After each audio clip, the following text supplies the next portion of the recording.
I received a friend request from my dead wife's Facebook account. Who was behind it haunts me still. My name is Daniel Foster, and my wife Emily died 3 years ago in a car accident. She was 34 years old, driving home from her sister's house on a rainy November evening when a drunk driver ran a red light and hit her car head-on. She died instantly, they told me. She didn't suffer. As if that was supposed to make it easier. It didn't. Emily and I had been married for 8 years when she died. We met in our mid-20s at a bookstore, both reaching for the same novel, both laughing at the cliché of it. We went for coffee that day, dinner the next week, and within 6 months I knew she was the person I wanted to spend my life with. She was everything to me. My best friend, my partner, my home. She had this laugh that could light up a room, this way of seeing the good in everyone, this endless optimism that balanced out my natural skepticism. She made me better. She made life better. And then she was gone. The first year after her death was a blur. I went through the motions, work, sleep, occasionally eating when my mom or Emily's sister Claire forced me to. I kept Emily's things exactly as she'd left them. Her coffee mug still sat on the counter. Her jacket still hung by the door. Her side of the closet remained untouched, her clothes still faintly carrying her scent. People told me I needed to move on, to process my grief, to see a therapist. I went to a few sessions to appease them, but mostly I just existed in this strange limbo where Emily was gone. But I couldn't quite accept it. I couldn't bring myself to delete her social media accounts. Her Facebook profile remained active. Photos of us together, posts about books she was reading, check-ins at restaurants we'd visited.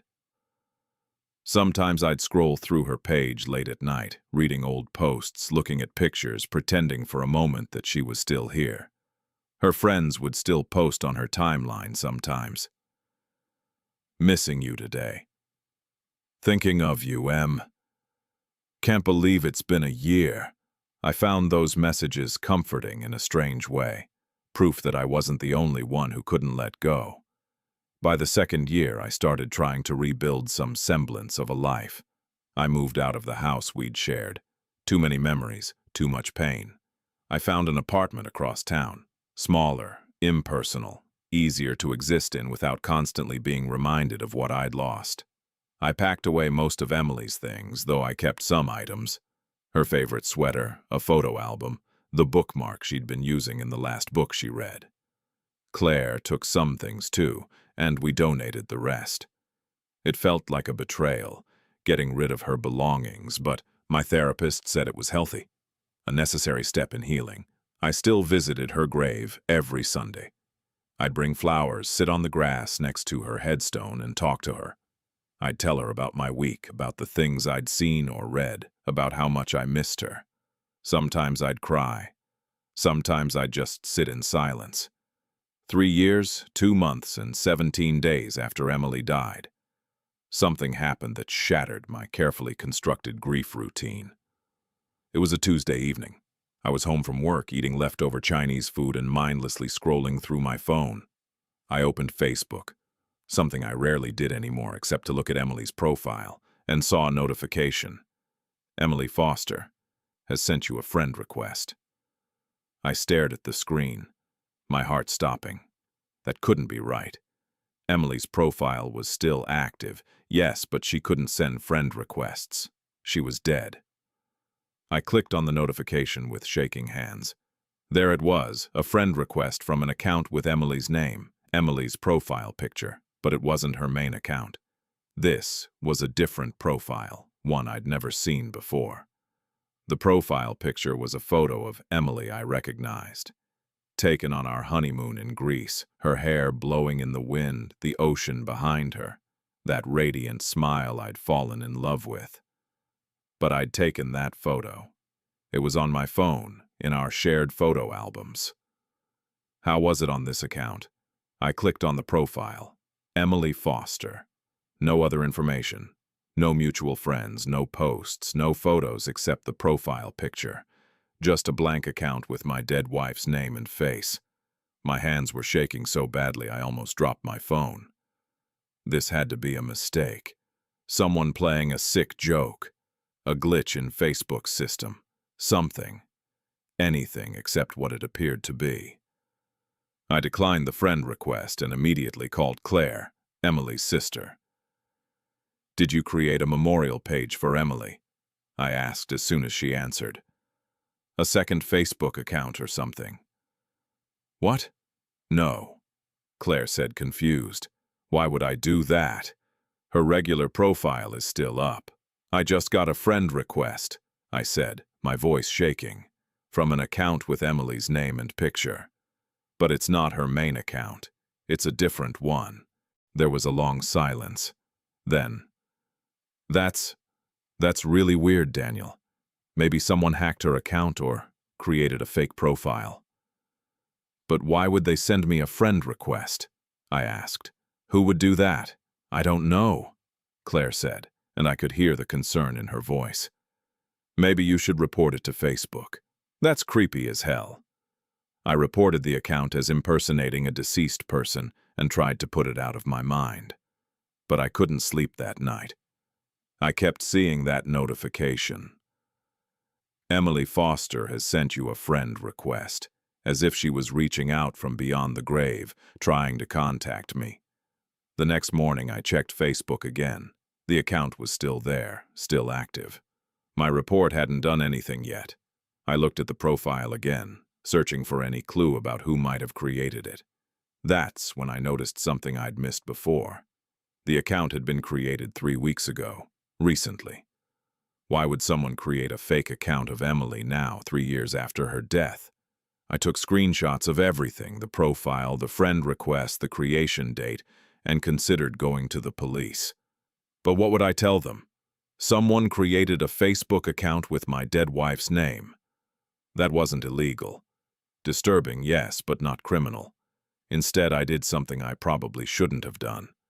I created a fake account of my own, a generic profile with a stock photo and a common name, and sent a friend request to the Emily account. It was accepted within an hour. Now I could see more of the profile. There still weren't any posts, but there were friends, 27 of them. I scrolled through the list, my stomach sinking as I recognized name after name. Emily's college roommate, her co-worker from her first job, her childhood best friend who'd moved to Australia, people from her book club, her yoga instructor, all people who knew Emily, who'd been part of her life. And then, I saw a name that made my blood run cold. Rebecca Chen. Rebecca Chen was Emily's friend from work. They'd been close, grabbing lunch together, going to happy hours, texting constantly. I'd met Rebecca a few times at company events. She was nice enough, though I'd always felt like she was a bit too interested in the details of our marriage, always asking questions about our relationship, our plans, our problems. Emily had died on her way home from Claire's house. But I remembered now. She'd stopped at Rebecca's place first that night. They'd had wine together. Emily had told me via text. Rebecca lived in the opposite direction from Claire's house. Emily had driven out of her way to see her. I'd never thought much about it at the time. Emily and Rebecca were friends. Friends had wine together. But now, staring at Rebecca's name on this fake account's friend list, I felt something dark and suspicious creeping into my mind. Why would Rebecca accept a friend request from a fake Emily account? Wouldn't she find that disturbing? Wouldn't she report it or at least question it? Unless she knew who was behind the account. Unless she was behind the account. I navigated to Rebecca's profile. It was fairly private. I could only see her profile picture and cover photo. The profile picture was recent, taken within the last few months based on her hair length and the clothes she was wearing. I stared at that photo for a long time, trying to read something in Rebecca's expression. She was smiling, standing in front of what looked like a beach at sunset. She looked happy, normal, not like someone who would create a fake account of a dead woman. But why else would she accept the friend request? I needed to know more. I needed to understand what was happening. So, I did something else. I'm not proud of, I reached out to some of Emily's other friends, people I knew would talk to me. "Hey, Sarah," I messaged Emily's college roommate through my fake account. "I noticed you're friends with Emily Foster on here. Did you know this is a fake account? Emily passed away 3 years ago." Sarah responded within minutes. "Oh my God, I had no idea. I just accepted the request without really looking. That's so creepy. Who would do that?" I tried the same message with a few others. Most people had the same reaction: surprise, concern, disgust at the idea of someone impersonating Emily. But a few people didn't respond at all. Rebecca didn't respond. That night I lay awake, my mind racing. Why would someone create a fake Emily account? Who was behind it? And why now, 3 years after her death? I thought about Rebecca again. About Emily's last night stopping at Rebecca's house having wine. About the way Rebecca used to ask so many questions about our marriage. About how she'd been at the funeral, crying almost as hard as I had, holding my hand during the service. Had something been going on between Emily and Rebecca? Something I didn't know about? The thought was ridiculous. Emily wasn't. We were happy. We loved each other. She wouldn't have. But then why was I even thinking this? Why was my mind going to these dark places? Because a fake account with your dead wife's name sends you a friend request, and suddenly everything you thought you knew feels questionable. The next day, I made a decision. I was going to confront Rebecca. I needed to know if she was behind this account, and if so, why. I found her address through an old email. Emily had sent me Rebecca's contact info once when she'd needed me to drop something off there. Rebecca lived in a nice apartment complex about 20 minutes from my place. I showed up unannounced on a Saturday afternoon. When Rebecca opened the door, her expression went from confused to shocked in a matter of seconds. "Daniel," she said, "what are you? Is everything okay?" "Can I come in?" I asked. "I need to talk to you about something." She hesitated, then stepped aside. Her apartment was exactly how I'd expect. Tastefully decorated, lots of plants, bookshelves lining the walls. Very similar to Emily's aesthetic, actually. "What's this about?" Rebecca asked, gesturing for me to sit on her couch. I stayed standing.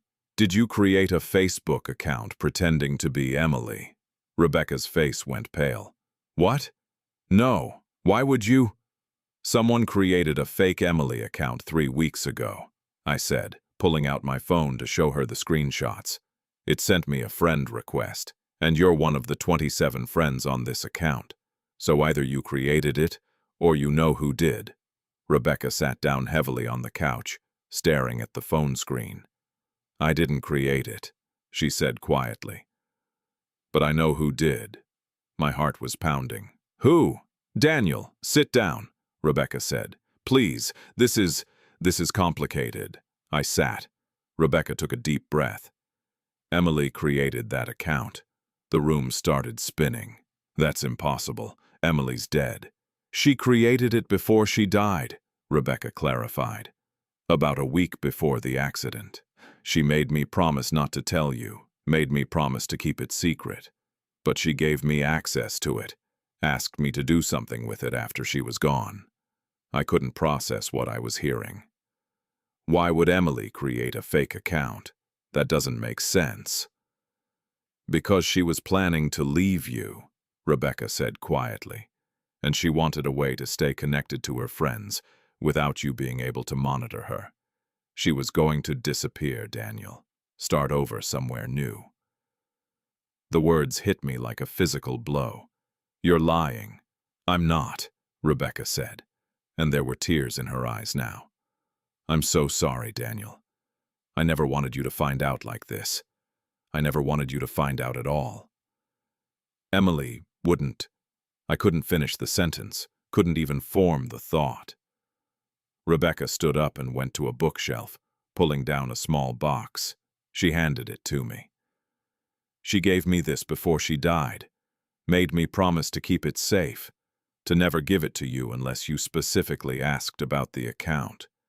She said you'd probably never find it, that it would stay hidden forever. My hands were shaking as I opened the box. Inside was a flash drive and a letter in Emily's handwriting. I'd recognize that handwriting anywhere. I'd seen it on grocery lists, birthday cards, post-it notes left on the bathroom mirror. The letter was addressed to me. Daniel, it began. If you're reading this, it means you found the account. I'm so sorry. I never meant for you to know. I never meant to hurt you, but I couldn't stay in our marriage anymore. I couldn't keep pretending to be happy when I felt like I was dying inside. I know this will destroy you. I know you'll blame yourself, wonder what you did wrong, what you could have done differently. But the truth is, you didn't do anything wrong. You were a wonderful husband, kind, supportive, loving. The problem wasn't you, it was me. I've been unhappy for 2 years, maybe longer. I woke up one day and realized I didn't want the life we were building. I didn't want the house in the suburbs, the talk of having kids, the predictable routine of our existence. I felt trapped, suffocated, like I was slowly disappearing into a life I never really chose. I tried to tell you. I tried to bring up my feelings, to talk about my unhappiness. But you were so content, so happy with how things were, that I couldn't bring myself to destroy that. Every time I tried to start the conversation, you'd smile at me with so much love, and I'd lose my nerve. So, I made a plan. I was going to leave. Not dramatically, not cruelly, but quietly. I was going to tell you I needed space, that I needed to find myself, that I was moving away for a while. I created this Facebook account so I could stay in touch with friends, without you being able to see what I was doing or where I was going. I know it was cowardly. I know I should have just told you the truth, that I wanted a divorce, that I needed to start over, that I couldn't be your wife anymore. But I couldn't bear to see the pain on your face. I couldn't bear to be the person who destroyed your happiness. If you're reading this, it means something happened to me before I could leave. Maybe I got in an accident, maybe I got sick, maybe fate intervened to stop me from making the biggest mistake of my life. Because leaving you would have been a mistake, Daniel. I know that now. I'm sorry. For the secrets, for the lies, for the cowardice. You deserved better than this. You deserved honesty and communication, and a wife who was brave enough to tell you the truth. I hope you can forgive me. And I hope you can move on. Find someone who will love you the way you deserve to be loved. Someone who won't run when things get difficult. I loved you, Daniel. Maybe not in the right way or the way you needed. But I loved you. Please remember that. Emily. The letter fell from my hands. I couldn't breathe, couldn't think, couldn't process what I'd just read. Emily had been planning to leave me. My wife, who I'd grieved for 3 years, who I'd mourned and missed and built my entire identity around losing. She'd been unhappy. She'd wanted to divorce me. She'd created a secret life I knew nothing about, and she'd died before she could tell me any of it. Daniel, Rebecca said softly. Are you okay? I laughed, a hollow, broken sound. My dead wife just told me she was planning to leave me.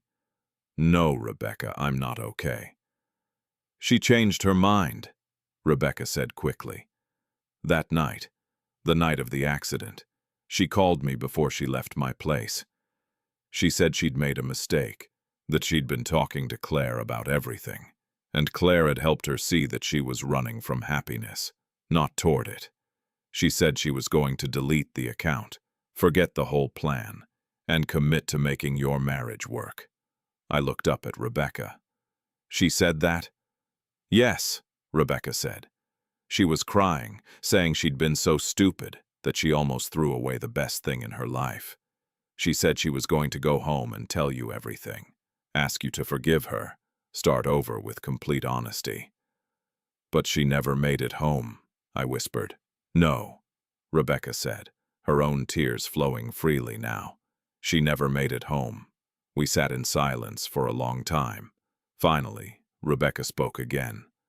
The friend request, she said. That wasn't me.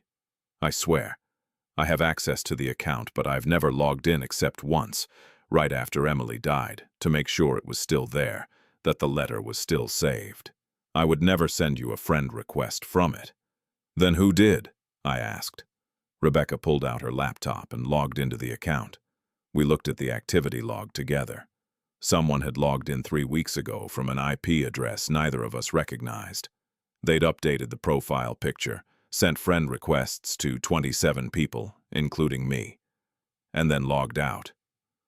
Someone hacked it, Rebecca said. Someone found the account and accessed it. But who? I asked. Who else would know about it? Rebecca's face went pale. Claire, Emily's sister. Emily said she talked to Claire that night, told her about the account, about her plan to leave. What if Claire remembered? What if she found a way to access it? I pulled out my phone and called Claire. She answered on the 3rd ring. Daniel, is everything okay? Did you hack Emily's Facebook account? I asked bluntly. There was a long pause. Which account? My stomach dropped. So, you know about the second one? Yes, Claire said quietly. Emily told me about it the night she died. She showed it to me, actually, on her phone. She was crying, saying she'd almost ruined her marriage, that she'd been so stupid. Did you log into it? I asked. Yes, Claire admitted. A few weeks ago. I'd been thinking about it. About that night, about everything Emily told me. I wanted to see if the account was still active, if there was anything on it I'd missed, and I saw that Daniel Foster, you, weren't on the friend list. Emily had talked about you constantly, had your profile pulled up on her regular account. I thought maybe you should be connected to this account too, that you should know about this part of Emily. So you sent me a friend request, I said. Yes, Claire said. I'm sorry. I didn't think it through. I didn't realize how it would look, how it would make you feel. I just thought, I don't know what I thought, that maybe you deserved to see this side of Emily too. The side that struggled and doubted and almost made a terrible mistake. I closed my eyes. Did you know she was unhappy in our marriage? No, Claire said firmly. I had no idea until that night. She hid it from everyone, Daniel. She was good at hiding things. But she also realized, before she died, that she'd been wrong. She told me she loved you more than anything, that leaving you would have been the biggest mistake of her life. After I hung up with Claire, Rebecca and I sat in silence. The fake account, the friend request, the letter. It all made sense now, but understanding it didn't make it hurt any less. What do you want to do with the account?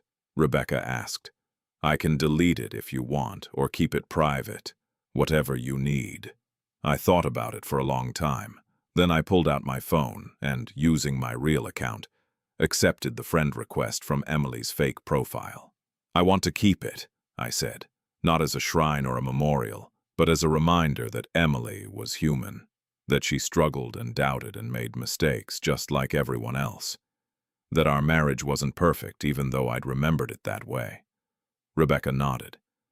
That's very mature of you. It doesn't feel mature, I said. It feels like my entire life has been a lie. It wasn't a lie, Rebecca said gently. Emily loved you. She really did. She just got scared, got confused about what she wanted. But in the end, she chose you. She was coming home to you to recommit to your marriage. The fact that she didn't get the chance doesn't change that choice. I wanted to believe that. I wanted to believe that Emily had been on her way home to me, ready to confess and start over. But I'd never know for sure. I'd never know what she would have said, whether we could have worked through her unhappiness, whether our marriage would have survived. There's something else, Rebecca said. On the flash drive, Emily recorded a video message.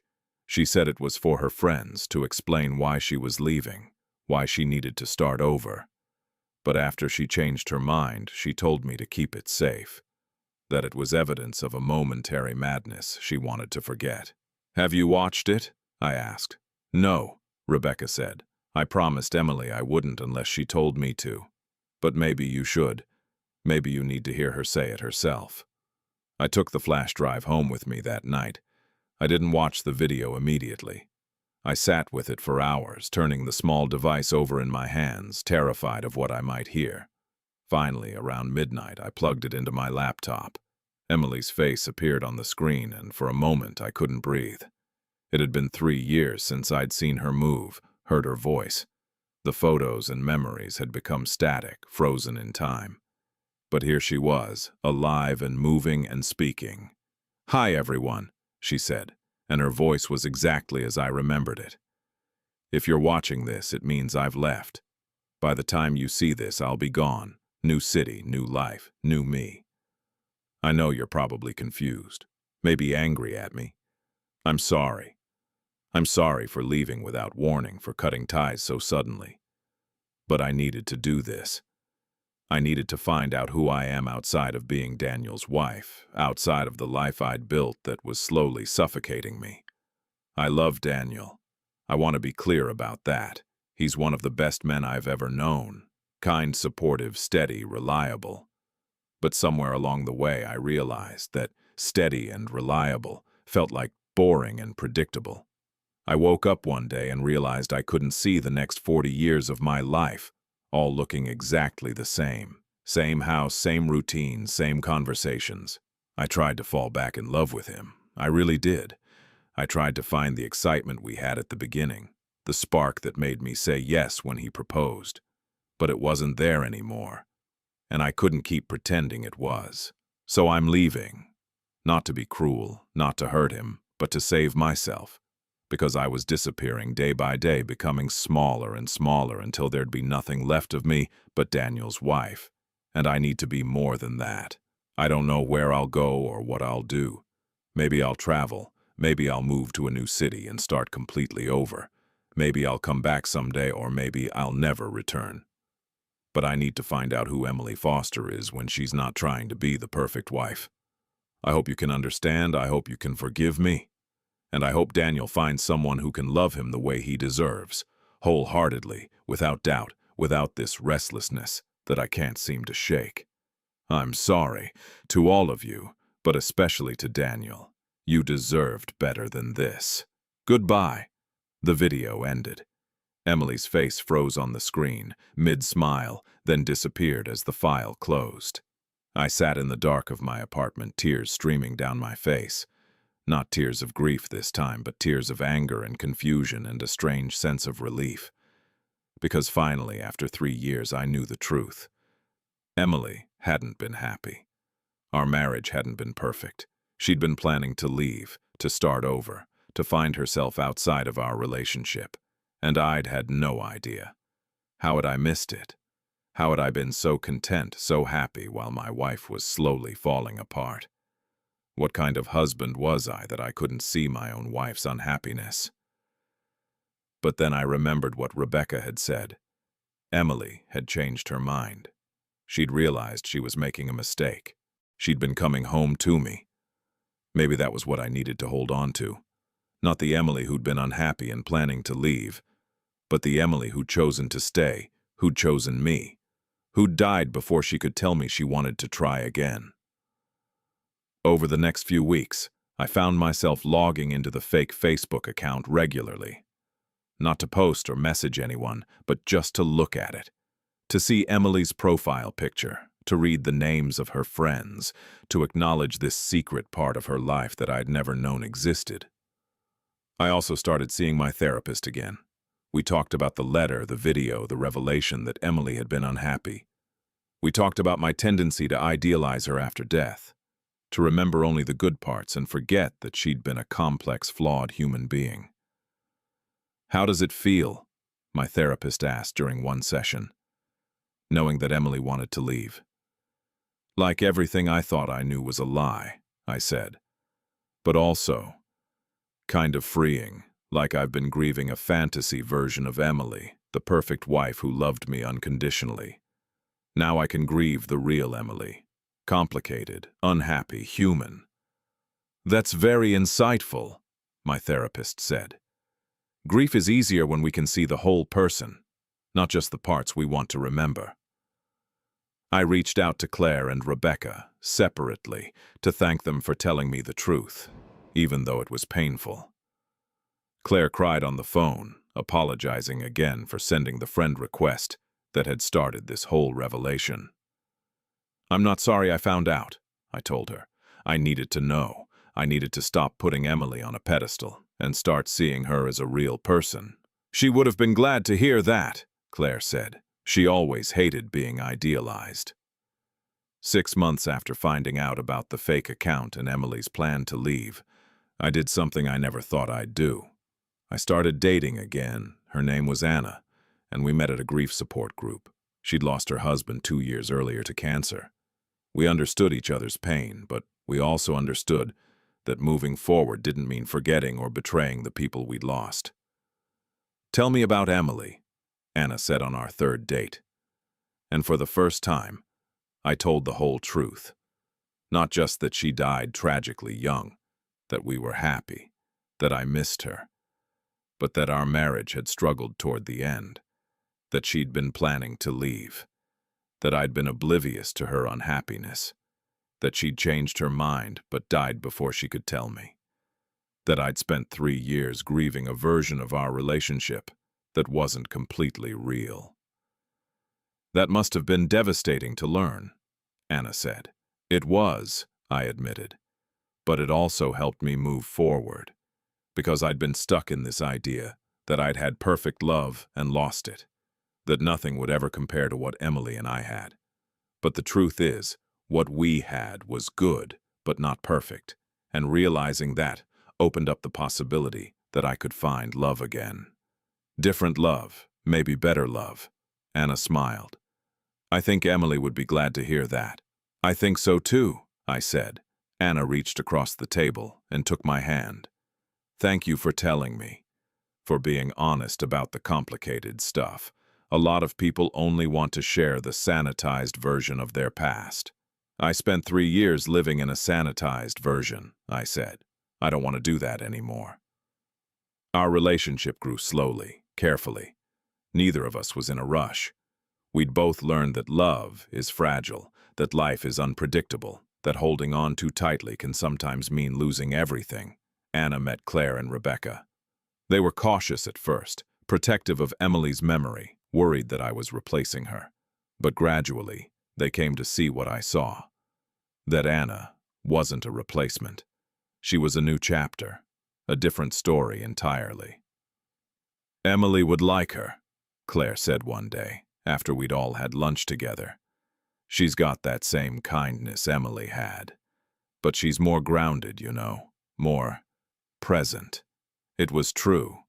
Where Emily had been a dreamer, always chasing the next thing, the next excitement, Anna was firmly rooted in reality. She knew what she wanted, communicated clearly, didn't hide her feelings or build secret escape plans. "I learned from watching Kevin die," Anna told me once. Kevin had been her late husband. "I learned that you can't waste time not saying what you mean, because you never know when it'll be too late." That honesty was what I needed, what Emily and I had lacked. 6 months into dating Anna, I had a dream about Emily. It was the first time I'd dreamed about her in over a year. In the dream, we were in our old house, sitting on the couch we used to share. "You're doing okay," Emily said in the dream. Not a question, a statement. "I am," I replied. "Finally." "I'm sorry," she said, "for the secrets, for not telling you I was unhappy, for making you think everything was perfect when it wasn't." "I'm sorry too," I said, "for not seeing it, for being so content that I didn't notice you were drowning."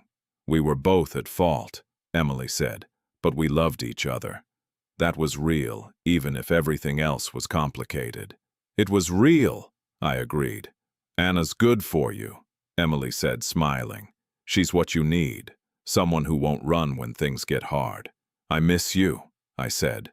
"I know," Emily replied, "but you don't need me anymore. You're going to be okay." I woke up crying, but they were good tears, healing tears, tears of acceptance and release. Anna was sleeping next to me. We'd started spending nights at each other's places, and she stirred when she felt me moving. "You okay?" she murmured sleepily. Yeah, I said. Just a dream. A good one, I think. She pulled me closer, and I let myself be held, let myself be comforted by someone new, someone living, someone present. A year after receiving that friend request from Emily's fake account, I deleted it. Not out of anger or hurt, but because I didn't need it anymore. I didn't need to keep checking it, to keep being reminded of the secret Emily had kept. I'd integrated that knowledge into my understanding of who she was, and I could let it go. Before deleting it, I read through the letter one more time. Emily's handwriting, her words, her confession. And I felt something I hadn't felt before when reading it. Compassion. She'd been scared, confused, unhappy but unsure how to fix it. She'd made a plan to run because running seemed easier than staying and doing the hard work. But then she'd realized her mistake and turned around. That took courage. More courage than running ever would have. I kept the letter in the flash drive, though, stored safely in a box in my closet, not as tools of mourning, but as artifacts of truth. Reminders that love is complicated, that people are complex, that marriage requires constant work and honest communication. Emily and I had failed at that communication. We'd let her unhappiness grow in silence until she'd felt she had no choice but to leave. But she'd realized her mistake before it was too late. She'd chosen to come back, to try again, to fight for us. The fact that she died before she could act on that choice was tragic, but it didn't erase the choice itself. I started talking about Emily differently with Anna. Not as this perfect woman who'd been tragically taken from me, but as a real person who'd struggled with depression, who'd doubted her choices, who'd almost made a terrible mistake, but corrected course at the last minute. "Do you think she would have told you?" Anna asked one night. "If she'd made it home that night, would she have confessed everything?" "I don't know," I admitted. "Part of me thinks yes. She'd decided to be honest, to start over with full transparency. But another part of me wonders if she would have chickened out again, kept the secret, tried to pretend nothing had happened." "What would you have done if she'd told you?" Anna asked. I thought about it carefully. 3 years ago, I probably would have been devastated, felt betrayed, maybe even considered divorce. But now, knowing what I know about communication and honesty and how easy it is to let things fester, I think I would have been hurt but grateful. Grateful she told me, grateful we had the chance to fix it. "That's growth," Anna said. "That's therapy," I corrected, and we both laughed. 2 years after receiving the friend request, I proposed to Anna. Not dramatically, not on a beach at sunset like I'd done with Emily. Just quietly, at home after dinner. "I love you," I said, "and I want to build a life with you, a life where we talk about the hard stuff, where we don't hide our unhappiness or our doubts, where we choose each other every day, not just once at an altar." Anna cried and said yes. And this time, when we made our vows, I understood the weight of them, the daily choosing they required, the work they demanded. Claire came to the wedding, so did Rebecca. They were happy for me, relieved to see me moving forward, grateful that I'd found someone who could make me laugh again. "Emily would be happy too," Claire told me at the reception. "She always wanted you to be happy, even when she wasn't sure she could be the one to make you happy." I visited Emily's grave one more time before the honeymoon. I brought flowers, like always, but this time the visit felt different. Less like mourning and more like gratitude. "Thank you," I said to the headstone, "for the years we had together, for the love, even when it was imperfect, for choosing to come back, even though you didn't get the chance to act on it, and for teaching me, through everything, what love really requires." The wind rustled through the trees above her grave, and I chose to interpret it as Emily's response, a gentle reminder that love endures even after death, that the lessons we learn from one relationship carry forward into the next. I received a friend request from my dead wife's Facebook account. Who was behind it haunts me still, not because it was sinister or cruel, but because it revealed a truth I'd never known. A truth that shattered my perfect memories but also set me free. Emily was human. Our marriage was flawed. And that's okay. Because love isn't about perfection. It's about choosing each other, day after day, even when it's hard, even when you're unhappy, even when you're tempted to run. Emily had been ready to run. But she chose to stay. She chose me. And now finally I can let her go. Not forget her, never forget her. But let go of the fantasy I'd built around her, the pedestal I'd put her on, the perfect love story I'd convinced myself we'd had. What we had was real, flawed, complicated, sometimes struggling, but real. And that realness, with all its imperfections, was worth more than any fantasy. As I drove away from the cemetery for what I knew would be my last visit for a long time, I didn't feel sad. I felt free. Free to love Anna without guilt. Free to build a new life without constantly comparing it to the old one. Free to be imperfect, to make mistakes, to communicate honestly about my struggles. Emily's fake Facebook account, that shocking friend request, had been the key that unlocked my grief. It had forced me to confront uncomfortable truths, to see Emily as she really was rather than how I'd remembered her, and in doing so, it had set me free.